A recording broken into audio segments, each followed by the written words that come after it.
Welcome back to another.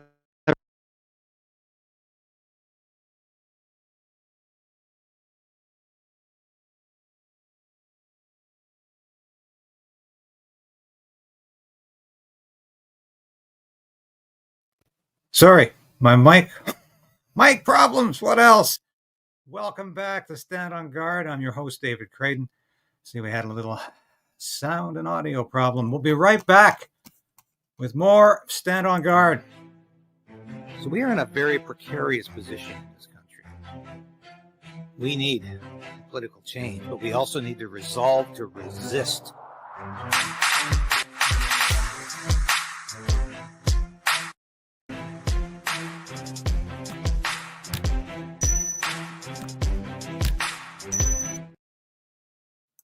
Yes, we appreciate you liking and sharing this station.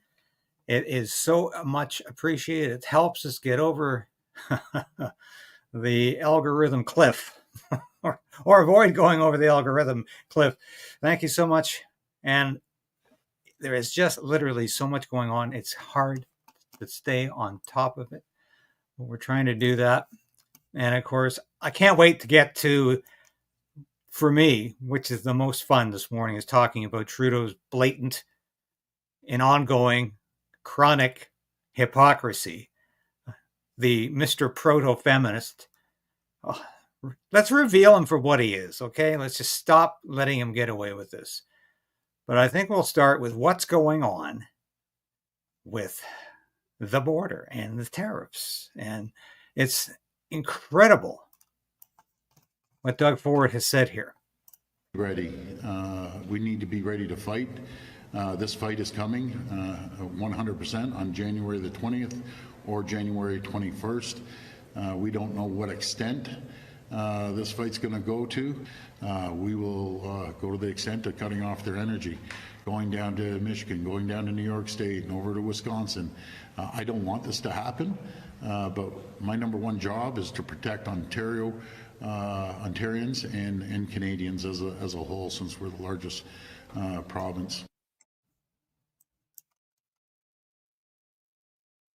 Yeah, well, fair enough, but we have to be careful. Doug, this of course is Doug Ford, the faux conservative who sends his human rights tribunals after mayors in Northern Ontario because they don't recognize Pride Week.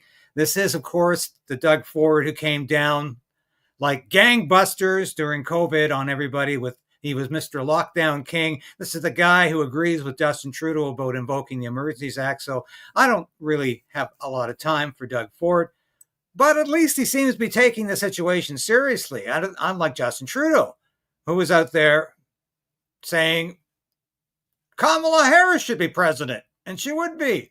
How do you think that is going to strike Donald Trump? Not to mention anybody with two wits to rub together. No, Kamala Harris should not be president. She lost, and she should have lost. She ran a horrible campaign. She's not qualified to be president, and it had nothing to do with race or sexism. And how dare Trudeau even go there? Mr. Blackface, who has nothing but contempt for women. And we've got, a former Liberal MP, and I'll remind everybody of what she said. She said Trudeau had nothing but contempt for her. And she was never so scared in her life. But that is Celina Caesar-Chavannes, the former Liberal MP from Southern Ontario, who was a parliamentary secretary and just sort of had enough one day, when we'll get to that. But how is the Trudeau government responding to Donald Trump? Let's hear Dominique LeBlanc. And how will you unveil the billion plus in spending that we're told you're going to do? How will that roll out? Well, it'll roll out when it rolls out. What we rolled out to the premiers tonight were details of our plan.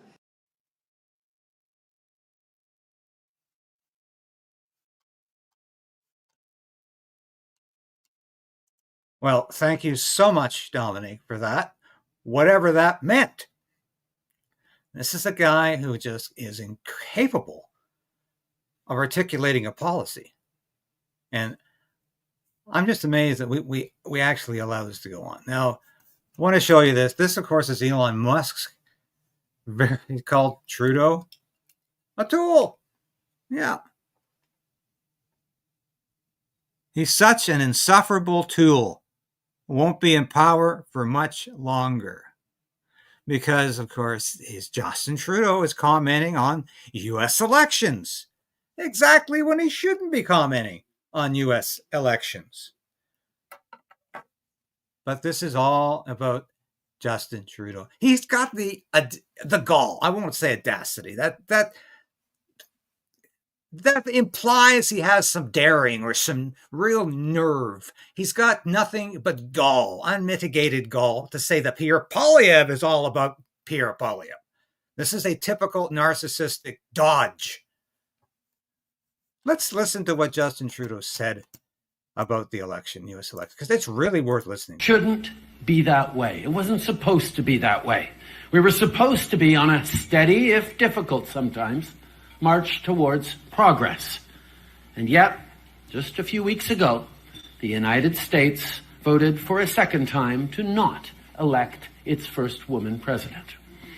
Everywhere, women's rights and women's progress is under attack, overtly and subtly. But I want you to know that I am, and always will be, a proud feminist. You will always have an ally in me and in my government. What a clown.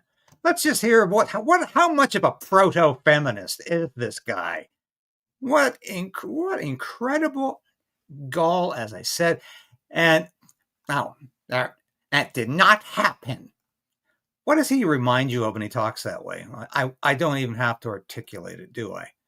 But let's listen to what a former Liberal MP had to say about Justin Trudeau. I played this about 3-4 months ago when this interview was broadcast on Jordan Peterson's channel. Jordan interviewed Celina Caesar-Chavannes, and she had plenty to say about how much a feminist Justin Trudeau is. So I called the prime minister and I said, look, I'm not running again. I didn't even have to give him a reason. I said, I'm not running again. It's 4 years. I'm not getting a pension. I'm not getting anything. I just don't want to do this. He said, well, that was the same day that Jody Wilson-Raybould had stepped down. He couldn't have two women of color leave at the same day. That's what he told you. Really? Like, dude, that's not my problem. Yeah. That was his first response to your... Yes. Okay, so yes. So no, I'm going to play psychologist here for a minute, okay? Because that's really not, that's seriously not good. But wait, there's more. That's not all he said. That was the first thing he said. So I said, Justin, perhaps if not today or tomorrow or at some point in the future, you'll understand the level of sacrifice that I've made to be in this role. And I repeated it again, not today or tomorrow, but someday I hope you understand the level of sacrifice. And then he was not happy with that. He said, oh my God, Celina, I can't believe that you're talking about my privilege. I was like, what? He said, he started talking about the fact that he has, had death threats too. And in my mind, I'm going, but you have an RCMP detail. When me and my kids had death threats, I didn't have anybody, right? Like, so there's a lot of stuff missing from this story, Jordan, that I'm not putting out. But he went on and how I needed to appreciate him because he came to the riding during the by-election and how I should be, grateful to him. And I just was like, oh, hell no. And I said a few choice words to him after that because I lost it at that point. He said, I want Canadians to know that my office door is open and it is available for anyone to come in and that I treat everyone with basically kindness and respect and sunny ways. And I listened to that and I said, absolutely not. I had the first phone call with him in which he raked me over the coals for not appreciating him. Although I had sacrificed just as much as he did and did exactly what he did to get to his position. I ran, I was elected. He just had a different title. We both worked hard, but I needed to appreciate him for whatever reason, rake me over the coals for that. And then the second time I went to him, I went after that meeting and I said, I was going to go to him and say, look, you know what? We both said things we didn't mean on that phone call. Let's try to This is the last be phone adults call that here. you described? That's correct. The last phone call, I went to him after that. And, you know, just like I'm sitting across from you now, said, let's be adults here. We said some things we didn't mean. Let's move it along. The level of contempt and almost hatred that he approached me with, I have never felt more scared in my life of someone to be in a room with someone. And I knew that Have you ever heard of wounded narcissism? Yes, wounded narcissism. Never been so scared to be in a room with anybody. That's Justin Trudeau, the proto-feminist. Incredible indictment. And this guy stands up there and says, you have a friend in me. Afraid not. Now, I want to get back to this Elon Musk tweet about Justin Trudeau is such a tool, because oh yes he is, and you may recall this. He now has found another calling. He's found another reason to go on television, and I'm sure this will be way on top of his website as well. But here he is, showing you how the Liberals are going to be building homes for Canadians. Problem is, if you had some work to be done in your backyard, in your house, don't invite Justin Trudeau over to help out, because he has trouble even hitting a nail on the head. Now, is there something metaphorical about that? Does Trudeau ever hit the nail on the head in anything he says or does? No, but he physically can't do it either. Watch this hilarious exhibit of his nail pounding skills.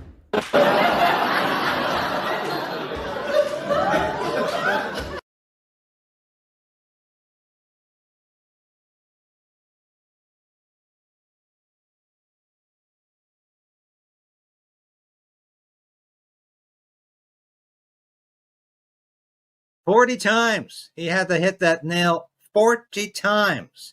Not very efficient, Justin. Not very efficient at all. But I don't know if he's ever done a real day of work in his life. It's arguable that he probably hasn't.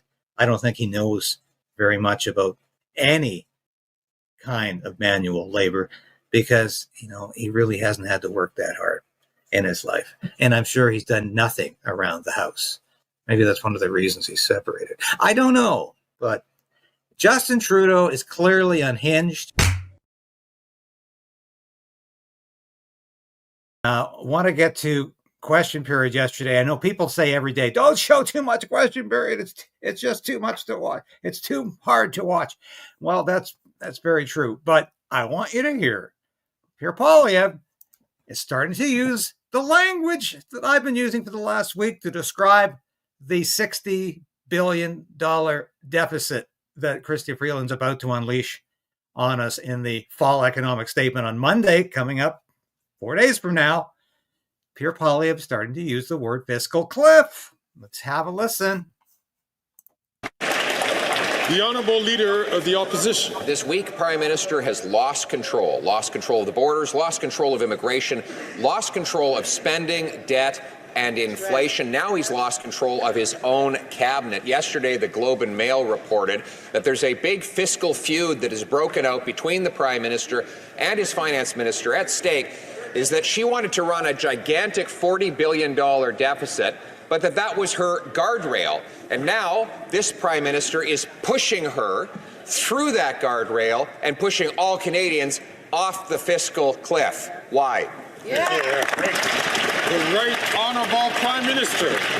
Speaker, the Conservative leader likes to make up little dramas to try and distract Canadians from the fact that he voted against a tax break for all Canadians. He's trying to hide from the fact that he continues to muzzle his own MPs so they cannot be their community's voices in Ottawa, instead being his voice in forcing them to face billions of dollars in cuts to housing programs. He continues to refuse to get his security clearance because he doesn't want to keep his own MPs safe from foreign interference. That's why he's trying to distract Canadians from what's going on. The Honourable Leader of the Opposition. Muzzling, Mr. Speaker. His Liberal MPs are not speaking out against him because he's allowing so much liberty. It's because he's so weak. Right. And there's nothing worse than a weak bully. He's now cracking down on his own finance minister, some feminist. On this side of this House, I lead by inspiration while he leads by intimidation. Now, some feminist. Poilievre picks up again on the fact that Trudeau is about to eject Chrystia Freeland, just as he ejected Jane Philpott, the health minister, and of course, Jody Wilson-Raybould, his attorney general and justice minister, because she refused to lie for him. She refused to break the law for him. And she said, no, I'm not doing it. Trudeau fired her and Philpott for defying him. And if you listen to the whole interview with Celina Caesar-Chavannes with Jordan Peterson, she gets into that too. And she says it's disgusting, despicable, the way Trudeau treated women in his cabinet. But Poilievre knows that too.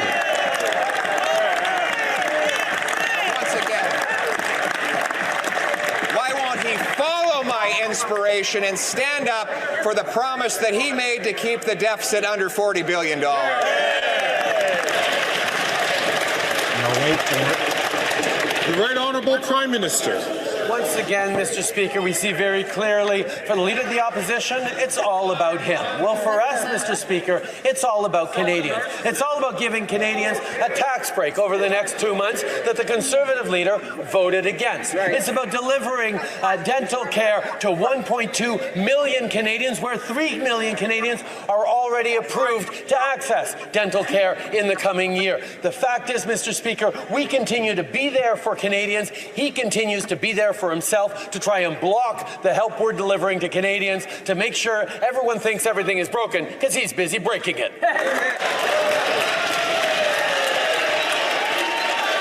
Notice that Trudeau has only 4 talking points. He's down to 4 talking points. One of his favorite right now is that everything is not broken except Poilievre is breaking it now. So nothing even makes internal sense. Order.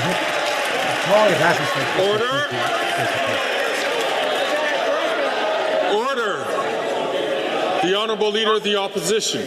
He's been Prime Minister for 9 years. Let's review the chronology. So not even 8 months ago, his minister said the deficit would not exceed $40 billion, the guardrail. Then he went and got his banker friend, Carbon Tax Carney, to become his top economic advisor, stripping the power away from his finance minister. Yeah. And suddenly, the guardrail was broken. Is he really going to subject his finance minister to the humiliation of reading Carney's fiscal update, which busts through the guardrail? Yeah. The Right Honourable Prime Minister. Mr. Speaker.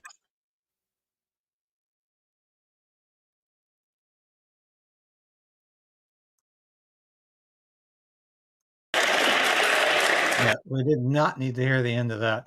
But of course, you heard Poilievre say fiscal clip in that exchange, and I think that's the first time he's actually used that, which I find interesting. But of course, Trudeau, did you notice the tie? He couldn't even get the tie straight. He never does. There's something about that that says so much about who he is. There's something twisted about Justin Trudeau. There really is. And speaking of twisted, how about the Public Safety Committee? Still looking at these Russian agents, looking for Russian agents under every bed, still suspecting conservative media of being in the pay of Russia. Yes, yeah. I don't know anybody who's getting paid by Russia, and I know quite a few people in this business. I don't think anybody is getting paid by Russia. In Russia right now, of course, we should be concerned about a war breaking out with Russia because of our insane policy over Ukraine. But no, we've got the Public Safety Commission worried about misinformation, disinformation, and Russian spies everywhere. So who do they bring? DOJ released in September in the U.S. We saw details from Russia's Good Old USA project and its guerrilla media campaign in the United States. Those documents show Russia identified existing sources of polarization to then exploit. The, quote, campaign topics they plan to focus on included stuff like what they called the, quote, threat of crime coming from people of color and immigrants, and, quote, risk of job loss for white Americans, and what they called, quote, privileges for people of color, perverts, and disabled. So that gives you a sense of the kinds of divisions Russia focused on exacerbating. It's got a lot in common with what I would call the right-wing grifter sphere and what comes out of there, where people rail against immigration, attack diversity and inclusion, pearl clutch about anti-white racism, and oppose trans rights. Like, those are the kinds of topics you hear from people like Tim Pool, Benny Johnson, and Lauren Southern. And those are the same influencers who ended up on the payroll at Tenet Media, which Russia was allegedly funding to spread its talking points. If we accept the premise that Russia never influenced their editorial decisions, as these influencers claimed after the fact, that implies these folks are so good at dividing and polarizing Western society that Russia likely saw it as a good investment to just fund them to make more of their organic content. Yikes. Yeah, that, of course, was Rachel Gilmore, who the fired journalist. I don't know what, disgraced, fired. She was definitely fired. But what is she doing in front of this committee? I'm not sure what grasp she has, if any, of the subject matter, except to push a left-wing agenda wherever she goes. So let's see something that's even more informative than Rachel Gilmore, and that's Canada, however you want to pronounce that, doing, I think, a very good impersonation of Rachel Gilmore. Hey everyone, thanks for having me. Well, this is a very important topic and I have some really big feelings about it. And the Freedom Convoy, you all remember that, right? Those occupiers. Well, just a few days after that, did you know that the Russia-Ukraine war happened? I know, right? Experts are saying that it's totally related and that I was reporting on it and I infiltrated their little groups and I wasn't paid to do that by any government entity at all, not at all whatsoever.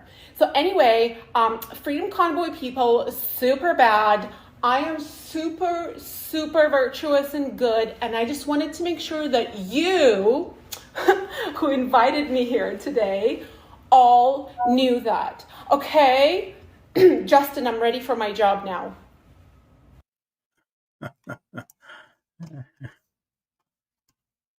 The DOJ released. Hey everyone. Yeah, that was one of the best impersonations I've seen of a left-wing journalist who doesn't really exist outside of social media at all and hasn't for years now. So I have no time for Rachel Gilmore. She's attacked me a couple of times over the years. I ignore people like that because they're really not worth getting upset about or even acknowledging. But I think when they start appearing before parliamentary committees to talk about things they know nothing about, obviously, and to just cast aspersions on journalists they don't like or don't happen to agree with, maybe it's time to start acknowledging the idiocy of these parliamentary committees. So, where are we? We have some incredible historical events about to happen. I've been talking about this fiscal cliff now for over a week. This is going to be extremely, shall we say, meaningful?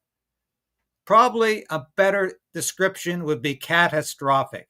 Now, stay tuned on Monday. We will be covering this. In fact, I might be doing more than one broadcast because I think this is going to be historic. Now, we already knew in the estimates, there's $20 billion in the estimates that they voted on this week. The House of Commons voted to approve the estimates. $20 billion. Is this $20 billion included in the fall economic update? Or are we looking at even more than $60 billion of a deficit? This is the question, because this is the most irresponsible, spend money like water government in the history of Canada. It's paid for more government employees than any other government in history. It has increased the national debt at a rate higher than any other government in history. Justin Trudeau is a fiscal and social and political failure. But he's going to try to project that failure, not just on Pierre Poilievre, which he tries unsuccessfully to do every day. He's going to try to project that onto anybody who's standing around in his cabinet. And right now, happens to be Chrystia Freeland. And that's who's going to be wearing this fiscal cliff. That's who's going to be wearing it, because he doesn't care. Justin Trudeau, and it will be just so apropos that another female member of his cabinet will be getting the boot from Mr. Feminist himself, Justin Trudeau, an abhorrent politician. Thanks for watching today, folks. Visit the store. Yes. Ho, ho, ho, ho, ho!